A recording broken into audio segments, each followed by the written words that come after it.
Nós estamos estudando as bem-aventuranças. E eu sempre faço 5 minutos de recordação, né? Porque alguns não puderam estar no domingo passado ou no domingo retrasado. E aí a gente recapitula um pouco daquilo que a gente estudou. Alguém se lembra o que significa a palavra Macários? Que eu tenho falado todo domingo. É a tradução para bem-aventurado, né? Macários.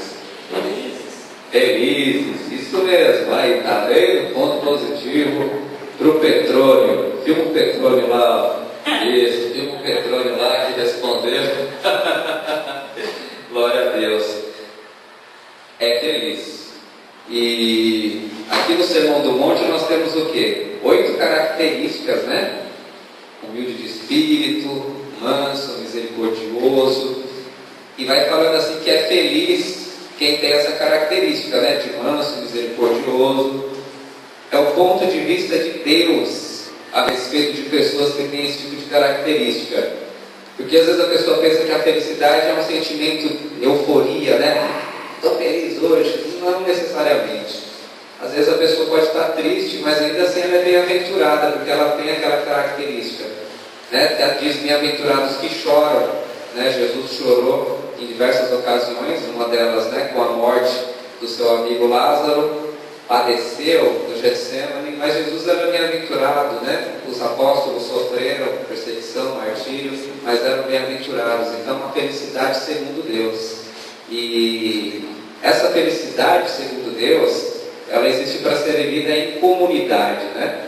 Que fala bem-aventurados, né? No plural, não é no singular, fala no plural. Então, no plural, que a gente tem que viver essas bem-aventuranças em comunidade.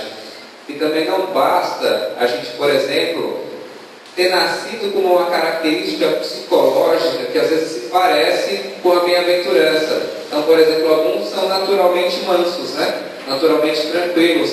Mas aí a pessoa não tem a fome e sede de justiça, por exemplo. Ou então a pessoa não tem um coração puro. Ou seja, às vezes ela tem uma característica natural que até parece com uma bem-aventurança, mas essas bem-aventuranças aqui são características espirituais, são dons dados por Deus. Jesus está falando aos discípulos dele aqui, né? Ele está falando à igreja também, né? Então são coisas que a gente tem que, são características que a gente tem que buscar em Deus, porque não basta ter uma delas e não ter as demais. E nós já falamos aqui de algumas dessas bem-aventuranças, né? Nós falamos sobre bem-aventurados humildes de espírito, nós falamos sobre bem-aventurados os que choram, né? E nós falamos sobre bem-aventurados os mansos. Hoje nós vamos falar sobre bem-aventurados os que têm fome e sede de justiça, porque serão fartos, em Mateus capítulo 5, versículo 6. Quando nós falamos sobre bem-aventurados humildes de espírito, é aqueles que reconhecem a sua dependência de Deus e da comunidade. Quando nós falamos bem-aventurados os que choram, são aqueles que choram pelos seus próprios pecados e choram pela vida, pelos pecados alheios, pelas vidas alheias. E aqueles que são mansos são aqueles que não justificam os seus erros diante do Senhor, mas antes aceitam, acolhem no coração a eventual repreensão que sofreram, né? E tem mansidão no tratar com outras pessoas também. São características do reino de Deus. E hoje nós vamos estudar os que têm fome e sede de justiça. Quando a gente fala em fome e sede de justiça, alguns podem achar que são aquelas pessoas, sabe, gente revoltada, que quer fazer revolução e fala, quero justiça, justiça, justiça, e sai quebrando tudo aí, sai brigando com todo mundo, isso não é justo, e uma expressão de revolta humana, eu tenho fome e sede de justiça. Tanta gente acha que é isso que quer dizer o versículo, mas não é. Não é isso que o versículo quer dizer, não é esse tipo de fome e sede de justiça que se tem. Tanto é que alguns tentam pegar Jesus para o seu partido, né? Jesus, ele tinha fome e sede de justiça, por isso que ele era um comunista, como eu. E aí quer trazer Jesus, transformar Jesus num comunista, em alguém participando do MST, né? Do Movimento Sem Terra, aí quer trazer Jesus, todo mundo quer trazer Jesus para o seu time, né? Só os capitalistas que não trazem, porque o capitalismo nunca disse que quer justiça, né? O capitalismo quer juntar dinheiro mesmo. Então, assim, mas todo mundo quer transformar Jesus num revolucionário político, mas não é o caso, não é isso que o versículo quer dizer. O que é sentir fome e sede de justiça? Quando, por exemplo, imagina você sente fome de comida. Por que você sente fome de comida? Porque está faltando comida. Aonde? No seu estômago. Então você sente fome de comida, porque você está mal alimentado. Quem tomou café hoje de manhã aqui antes de vir para cá? Quem tomou café? Eu tomei café. Agora você não está com fome, né? Se você estiver em jejum, você está com fome porque não tem alimento no seu estômago. O que é sentir sede de água? O que é sentir sede de um líquido? É porque você não bebeu água há algum tempo, está passando calor, e você está sentindo sede. Então, o que é ter fome e sede? É uma ausência de algo que não existe aonde? Que está faltando dentro de você. Eu tenho fome de comida porque eu estou com o estômago vazio. Eu tenho sede porque eu não bebi água. Então, o que é fome e sede de justiça? Fome e sede de justiça a gente sente porque tem a ausência de justiça dentro da gente mesmo. Entendeu a analogia? Percebe? Por que eu tenho fome e sede de justiça? Porque eu reconheço que eu não tenho justiça própria. Eu não tenho justiça própria. Eu sei que muitas pessoas elas acham a linguagem cristã muito pesada quando fala que as pessoas são pecadoras em si, que elas não têm nenhuma justiça própria. É uma linguagem pesada mesmo, né? Se o pastor fala brava, então o povo fica até assustado assim, né? É uma linguagem pesada, mas é uma linguagem real. Uma vez uma pessoa chegou e falou assim: eu não concordo com essa interpretação que vocês dão. Não é questão de interpretar, é realidade. O ser humano tem ausência de justiça dentro dele. Vamos pensar aqui, estamos numa plateia aqui com não muitas pessoas. Deixa eu te perguntar uma coisa. Se eu pudesse ligar a sua cabeça, a sua mente nesse notebook e passar todos os pensamentos que você teve aqui, você ia se envergonhar? Tudo que você pensou, está todo mundo aqui assistindo, você ia sentir vergonha? Nos últimos 30 dias, tudo que você fez, pensou e falou para todo mundo ver aqui, você ia sentir vergonha? Eu acho que você não voltava aqui nunca mais. Nunca mais. Nos últimos 30 dias e nos últimos 15 dias? É muito ainda? E nos últimos 10 dias, tudo que você pensou e fez, falou, poderia passar aqui nesse telão? 10 dias é muito, e nos últimos 5 dias, tudo que você pensou ontem, tudo que você pensou há 2 horas atrás, você teria vergonha? Tudo que você pensou, tudo que você fez, falou da vida de alguém, não poderia passar aqui para todo mundo assistir, para o mundo inteiro ver? Não poderia, sabe por quê? Porque eu e você somos entes caídos, com ausência de justiça e de santidade no nosso coração. E isso eu não estou falando para gente que está totalmente desviada, não. Estou falando de crentes mesmo, eu e você. Isso é fome e sede de justiça. Que quando a gente reconhece que a gente não tem justiça interna dentro de nós, a gente precisa da justiça de uma outra pessoa, da justiça de um outro, de alguém mais santo e mais puro que nós. Vamos dar uma olhada, abra em Romanos capítulo 3, para nós vermos qual é a realidade do ser humano diante do Senhor. Romanos, a carta de Paulo aos Romanos, capítulo 3. Vamos ver do que se trata essa ausência de justiça na presença do Senhor que existe em nossos corações. Romanos capítulo 3, a partir do versículo 10, diz assim, deixa eu ver se nem todos acharam, está passando no telão. também, graças ao nosso web designer, hacker, gênio da computação tecnológico, Fernando, aqui nos ajudando. A partir do versículo 10 diz assim: o que é o ser humano? Como está escrito: não há justo, nem sequer um, nenhum. Não há quem entenda, não há quem busque a Deus. Todos se extraviaram, a uma se fizeram inúteis. Não há quem faça o bem, não há nem um sequer. Está vendo? Não há nem um sequer. E aí continua falando sobre a situação humana. De quem que o texto está falando aqui? De mim e de você. Sabe o que uma pessoa precisa fazer para ir para o inferno? Nada. Não precisa fazer nada. Ela não precisa ser adúltera. Ela não precisa ser ladrão, não precisa ser ladrão. Não precisa ser vigarista. Basta não fazer nada. Basta ser o que é. Basta continuar sendo o que é a sua própria natureza, ainda que moldada pela civilização. Esse é o ser humano. Esse é o ser humano. Eu não concordo com a sua interpretação, né? Como disseram uma vez aí para um pastor norte-americano, eu não concordo com a sua interpretação. Eu não estou interpretando nada. Estou lendo o versículo. Não é interpretação. Todos se extraviaram, a uma se fizeram inúteis. Não há quem faça o bem, não há nenhum sequer. Nenhuma, mas até aquela velhinha boazinha que faz, nenhum sequer, mas nem a Maria Teresa de Calcutá, nenhum sequer a isenção de Jesus Cristo nosso Senhor. Então qual que é o primeiro passo da conversão? Conversava com o Petrone, qual é o primeiro passo de uma pessoa se livrar de um vício? É reconhecer que ela é viciada. Qual que é o primeiro passo de uma pessoa se converter e continuar na conversão? Ela reconhecer que ela tem ausência de justiça própria, ausência de justiça.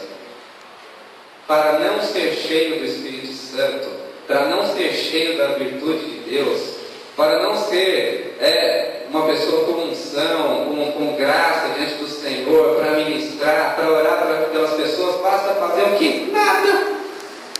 Basta não fazer nada e continuará sendo o que és, né?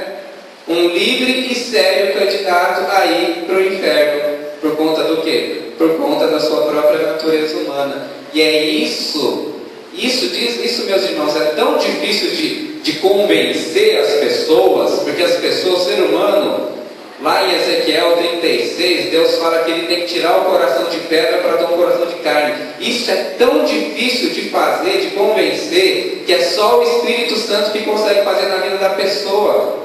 Não adianta brigar, não adianta. É como tentar levantar a si mesmo pelos próprios cabelos. Se o Espírito Santo não convencer a pessoa, como que essa pessoa vai mudar? Não tem como. Se ela não abrir o coração, se ela não receber, não se arrepender, não reconhecer: Senhor, eu tenho ausência de justiça dentro de mim, sem mim eu não consigo. Não há força nesse mundo que consiga convencer a pessoa. Por isso que a conversão é o maior milagre de todos. O maior milagre não foi Jesus curar 10 leprosos. O maior milagre foi voltar um leproso e agradecer. Um ex-leproso. Porque 10 foram curados, mas só um se converteu. Qual foi o milagre? É um milagre maior. As 10 curas ou a conversão? Foi a conversão.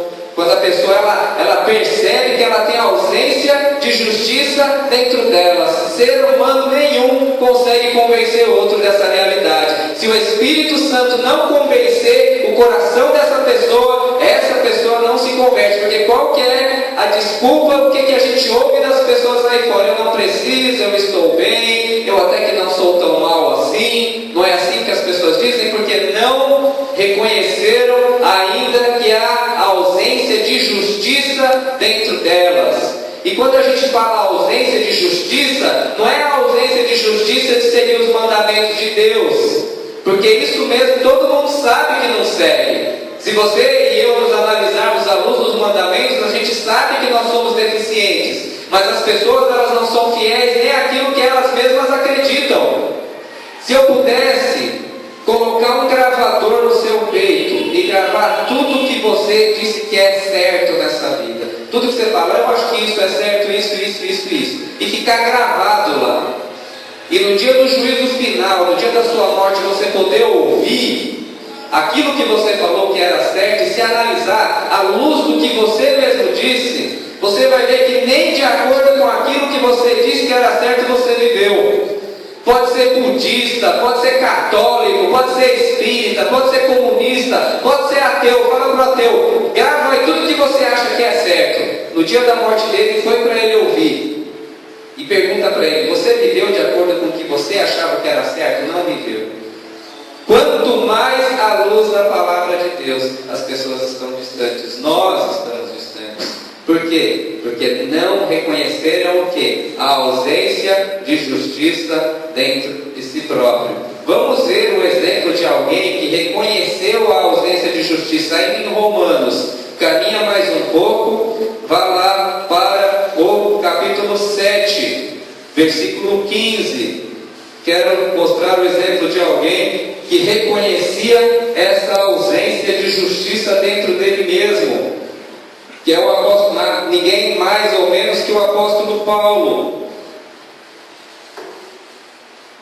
Ele diz assim no capítulo 7, a partir do versículo 15: porque nem mesmo compreendo o meu próprio modo de agir, pois não faço o que prefiro, e sim o que detesto. É Paulo que está falando aqui, apóstolo Paulo. Ora, se faço o que não quero, consinto que a lei é boa. Essa é a minha e a sua realidade. Neste caso, quem faz isso já não sou eu, mas o pecado que habita em mim. Porque eu sei que em mim, isto é, na minha carne, não habita bem nenhum. Vou repetir: na minha carne não habita bem nenhum, pois o querer o bem está em mim, não porém o efetuá-lo. A pessoa não tem força, percebe? Não tem força, porque não faço o bem que prefiro, mas o mal que não quero, este faço. Paulo dizendo de si mesmo. E aí ele continua: mas se faço o que não quero, já não sou eu quem o faz, sim o pecado que habita em mim. O salário do pecado é a morte.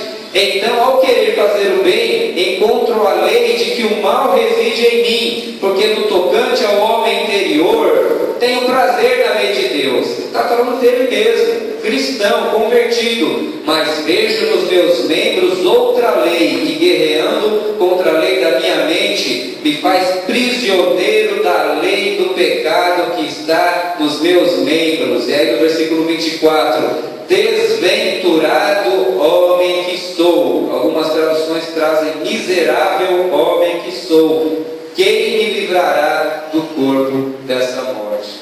Então você percebe aqui a atitude de alguém que reconheceu que tem ausência de justiça própria, ausência de justiça interior. É alguém que se derrama na presença do Senhor e reconhece essa ausência de justiça. Quando uma pessoa fraqueja, não precisa fazer muito para que a carne e o pecado tenham domínio sobre nós. O que é que precisa fazer? Como eu disse, não precisa fazer nada. É só não orar, é só não vir à igreja. A Bíblia diz: exortai-vos todos os dias no tempo que se chama hoje, para que o coração de ninguém se endureça pelo engano do pecado. Basta se ausentar da comunhão, não precisa fazer nada. E você pensar: demora muito tempo. Não demora, é rápido, né? O coração se endurece muito rapidamente. Então aqui nós vemos o que é a atitude do apóstolo Paulo diante do Senhor, escrevendo para a sua igreja, dizendo: eu sou assim, eu que sou apóstolo, eu tenho essa luta dentro de mim. No último impacto que nós participamos lá, uns 2 anos atrás, foi muito interessante, porque muitos jovens me procuraram, até homens, me procuraram para confessar. Teve um momento de confissão de pecado, e a pessoa disse abertamente: eu estou aqui no culto hoje, ontem à noite eu estava na internet vendo bobagem, e chorava, será que Deus me rejeita por causa disso? Não, Deus não rejeita por causa disso. Deus não rejeita, porque O fato de você estar chorando e reconhecendo a sua dificuldade que você não consegue, isso é muito precioso aos olhos de Deus. É muito precioso, porque se o Espírito Santo não estivesse atuando na vida dessa pessoa, nem isso ela reconhecia. Então essas lágrimas são preciosas diante do Senhor. Quando você fala, eu não consigo, eu tento, mas não dá, eu quero ir para um lado, mas meu corpo leva para o outro lado, e às vezes eu tenho vitória e às vezes eu tenho fracasso. Deus me rejeita? Deus não te rejeita. Essa luta que você tem passado é uma luta muito preciosa na presença do Senhor, mas com a ajuda do Espírito Santo você pode vencê-la, em nome de Jesus. Mas você tem que usar todas as armas disponíveis que o Senhor te dá, que é o alimento da palavra, a oração, a comunhão dos irmãos, todas as coisas você não pode desprezar e rejeitar. A vida cristã é uma luta, cada dia em que é preciso haver uma renúncia. Quem quiser seguir-me, foi estudado hoje na aula do batismo, negue-se a si mesmo, tome sua cruz e me siga. Aquele que não renuncia a tudo quanto tem, não pode ser o meu discípulo. É assim o caminho do Evangelho, consistente do quê? De renúncia, de entrega na presença do Senhor. E Paulo foi um homem que reconheceu isso. Outro dia eu li um trecho desse livro aqui, é da história de David Brainerd, não sei se é assim que se pronuncia. Ele foi o primeiro missionário norte-americano entre os índios. E hoje nós reclamamos muito, que é muita coisa, que o Evangelho exige muito de nós, que a gente não tem muito tempo e tal. A gente sente essas dificuldades mesmo nessa vida corrida. Mas assim, quando eu leio o diário desse homem, que ele andou, foi um diário que foi publicado só depois que ele morreu. Ele andou milhares de quilômetros no lombo de um cavalo. Aí conta que na floresta, água muito gelada à noite, dormindo sozinho ao relento, ele sentia que a cabeça dele ia como que explodir. E ele pegou uma doença, não sei que doença que ele teve, nem ele sabia, que ele chegava a tossir sangue. Mas foi um grande missionário entre os índios. E ele conta que a experiência de uma índia, que ela era tipo uma feiticeira, assim, a mulher bem doidona mesmo, atrapalhava os cultos, Você imagina a gente aqui, entra a mulher gritando aqui, tendo uns ataques aí, que era uma mulher que atrapalhava muito. Mas que essa mulher um dia se converteu, e ele conversou com essa mulher. Eu quero ler um trecho para vocês aqui, muito bonito. Pelo menos que emocionou muito meu coração, ele falando da conversão dessa mulher. Ele diz assim... depois que ela já estava no início do processo de conversão, ele conversando com ela, mas como é que está, você está firme com Deus? E ela falando assim, ele tentando traduzir o que ela falou, que ela falava um pouco em inglês e um pouco em índio, na língua dela. Ela dizia, me intenta salvar a mim mesmo, mas toda a minha força já se foi, e eu não consigo continuar lutando. E ela disse assim, e eu entendo, Jesus Cristo pode me enviar para o inferno se Ele quiser. E aí o pastor perguntou, mas você quer ir para o inferno?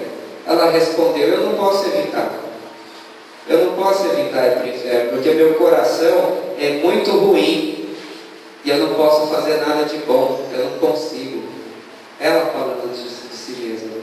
E ela disse assim depois, mas eu estou alegre, eu amo tanto a Jesus, que se Ele quiser me mandar para o inferno, eu não vou ficar com raiva dele, porque eu amo a Jesus, e o que Ele quiser para a minha vida é o melhor. A Índia falando para o pastor. 3 meses depois, teve um culto, e aqui foi o momento, o início da caminhada dela. 3 meses depois teve um culto, e ela fez uma oração muito bonita, essa mulher.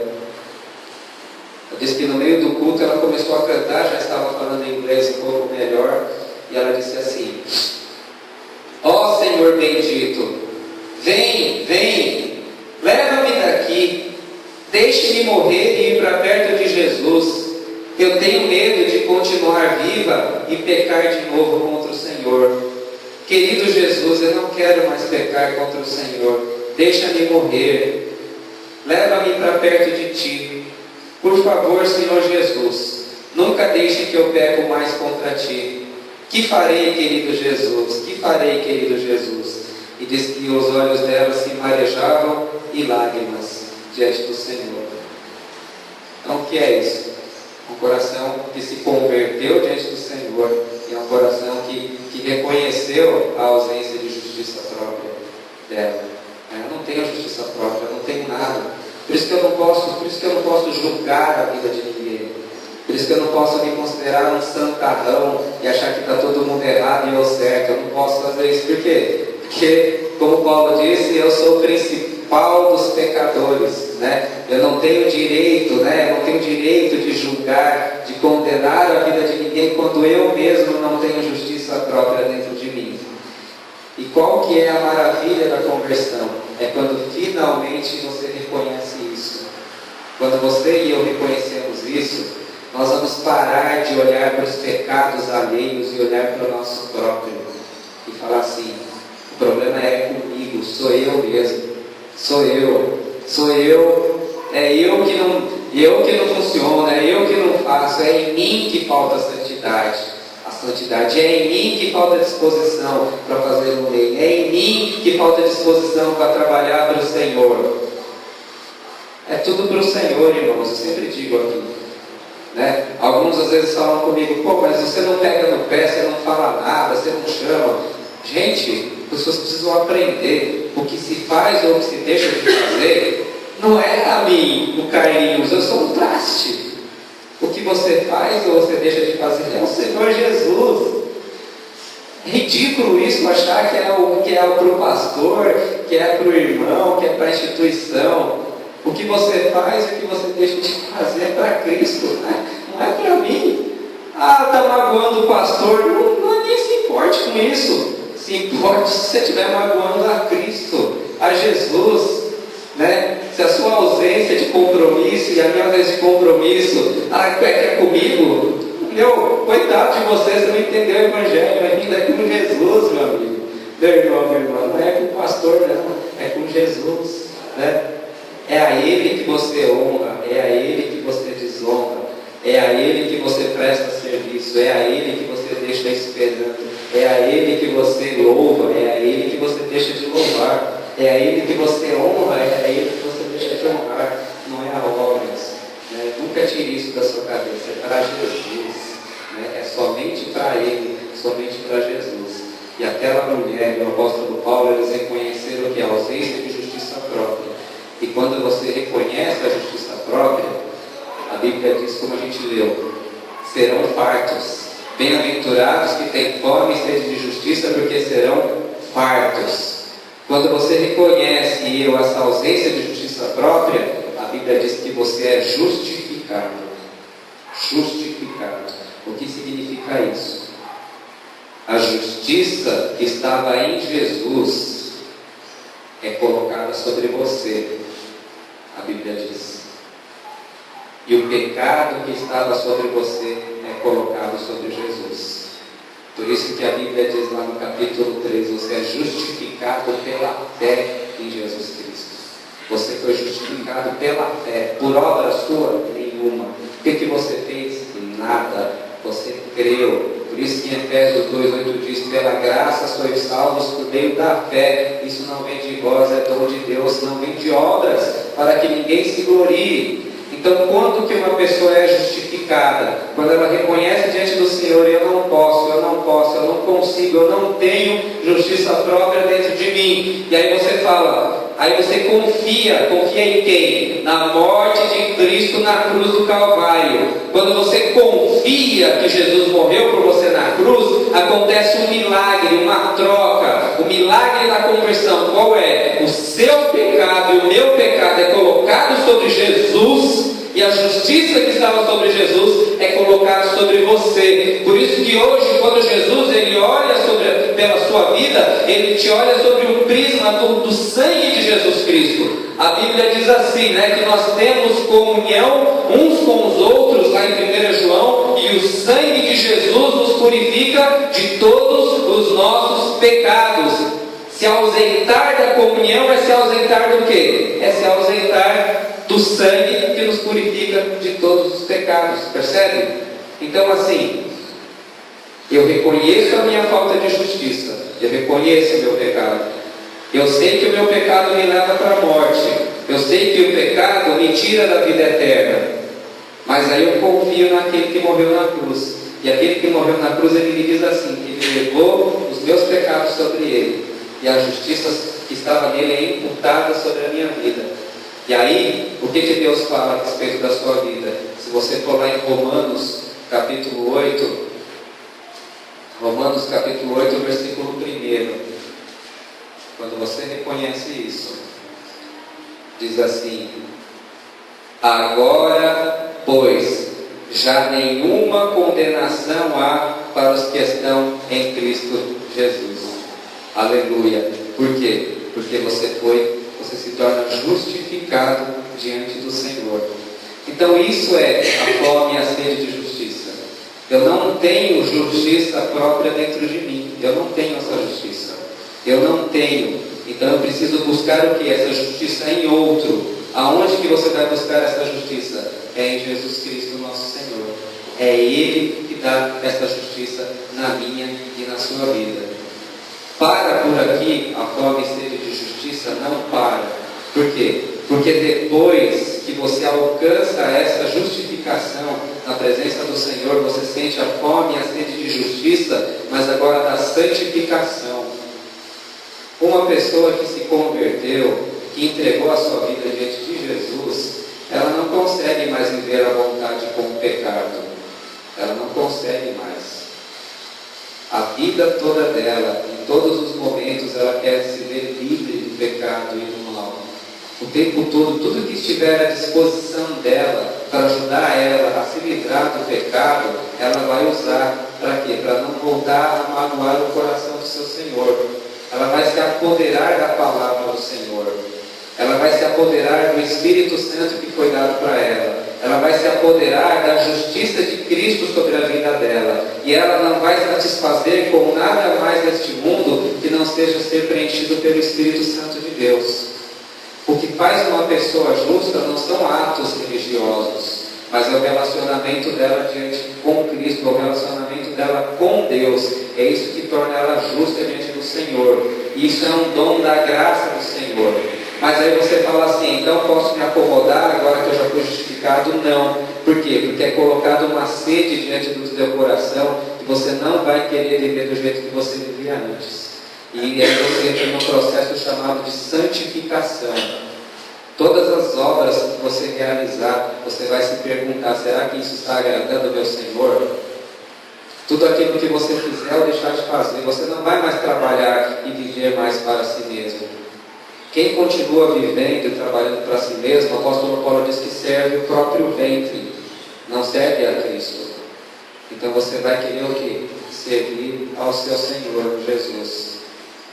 Eu sei que às vezes é duro a gente dizer isso, mas quem vive para Jesus Cristo não deixa, tenta fazer de tudo para fazer com que as palavras de Jesus não caiam por terra nenhuma. O que é uma palavra cair por terra? É uma palavra deixar de ser cumprida.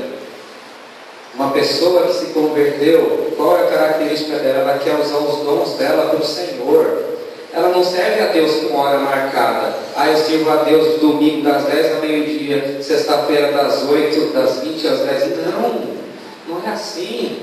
Ela transborda de atos de serviço diante do Senhor. Ela transborda de alegria. Ela não suporta ver pessoas se desviando, pessoas se perdendo, gente faminta. Não, porque ela transborda de vontade de servir ao Senhor. Ela vive para o Senhor dela. Isso é ter fome e sede de justiça. E há uma promessa: serão fartos. Serão fartos os que tiverem essa fome e sede de justiça. As pessoas, sabe por que elas lotam muitas igrejas? Porque elas estão com fome e sede de felicidade. Mas a melhor forma de você perder a felicidade é você correr atrás dela. Você ficar tenso por causa da felicidade. Você tem que ter fome e sede de justiça, como diz Jesus. Buscar o reino de Deus em primeiro lugar, e as primeiras coisas serão acrescentadas. Eu quero ler um último texto com os irmãos sobre essa busca de justiça que nós devemos empreender para que o Senhor nos chame de bem-aventurados. Eu peço que os irmãos abram, voltem um pouco em Isaías, capítulo 58. Isaías 58. Isaías 58. Isaías 58 é um contexto de uma igreja lotada, com muita gente, uma igreja que ora muito, uma igreja que canta muito, uma igreja que estuda muito a Bíblia, mas não é uma igreja que tinha fome e sede de justiça. Isaías capítulo 58, a partir do versículo 1, diz assim: clama a plenos pulmões, não te detenhas, ergue a tua voz como a trombeta, e anuncia ao meu povo a sua transgressão, e à casa de Jacó os seus pecados. Mesmo neste estado, ainda me procuram dia a dia, tem prazer em saber os meus caminhos, como o povo que pratica a justiça e não deixa o direito do seu Deus. Perguntam-me pelos direitos da justiça, tem prazer em se achegar a Deus, dizendo: por que jejuamos, mas tu não atentas para isso? Por que afligimos as nossas almas e tu não levas em conta? Eis que no dia em que jejuais, cuidais dos vossos próprios interesses e exigis que se faça todo o trabalho. Eis que jejuais para contendas e rixas e para ferirdes como um iníquo, jejuando assim como hoje não se fará ouvir a voz do alto. Seria este o jejum que eu escolhi? Que o homem um dia aflige a sua alma, incline a sua cabeça como o junco, estenda debaixo de si pano de saco e cinza? Chamarias tu isto de jejum e de aceitável ao Senhor? E aí vem o 6: porventura não é este o jejum que escolhi? Que soltes as ligaduras da impiedade, desfaças as ataduras da servidão, deixes livres os oprimidos e despedaces todo o jugo. Porventura não é também que repartas o teu pão com o faminto e recolhas em casa os pobres desabrigados? Se vives ou nu ou cubras e não te escondas do teu semelhante? E aí vem: então romperá a tua luz como a alva, a tua cura brotará sem detença, a tua justiça irá diante de ti, e a glória do Senhor será a tua retaguarda. Aí vem o 9: então clamarás, e o Senhor te responderá. Gritarás por socorro, e Ele dirá: eis-me aqui. Se tirares do meio de ti o jugo, o dedo que ameaça, o falar injurioso, se abrires a tua alma ao faminto, e fartares a alma aflita, então a tua luz nascerá nas trevas, e a tua escuridão será como o meio-dia. Bem-aventurados os que têm fome e sede de justiça, porque serão fartos. Tu clamarás e Ele ouvirá. Bem-aventurados os que têm fome e sede de justiça. Tive fome e me deste de comer, tive sede e me deste de beber. Estava preso e foste me visitar, estava nu e me vestiram. Vinde, benditos do meu Pai, para o banquete que está preparado para vós. Bem-aventurados que têm fome e sede de justiça. Primeiro, porque reconhece que não tem a justiça dentro de si, que precisam da justiça de um outro, para serem justificados, e uma vez justificados, tenha fome e a sede para que a vontade do Senhor seja feita em vossas vidas, em nossas vidas. Que a nossa fome e sede seja pelo desejo de nos parecermos com Jesus, seja pelo desejo de cumprirmos as palavras do Senhor nas nossas vidas. Pedro, depois que Jesus ressuscitou, Pedro olhou para o discípulo amado e falou para Jesus: o que será deste aqui? Jesus falou para ele: o que será deste não te interessa, vem tu e segue-me. Então que assim seja nas nossas vidas também. O que será deste ou daquele ou do outro? Deixa que daqueles cuido eu, vem tu e me segue, eu farei grandes obras nas tuas vidas, em nome de Jesus. Bem-aventurados que têm fome e sede de justiça, porque eles serão fartos. Tenha fome e sede de justiça. Vamos ter fome e sede de justiça, para que o Senhor possa nos dar da sua fartura, em nome de Jesus. Amém. Amém. Louvado seja o nome do Senhor. Vamos orar?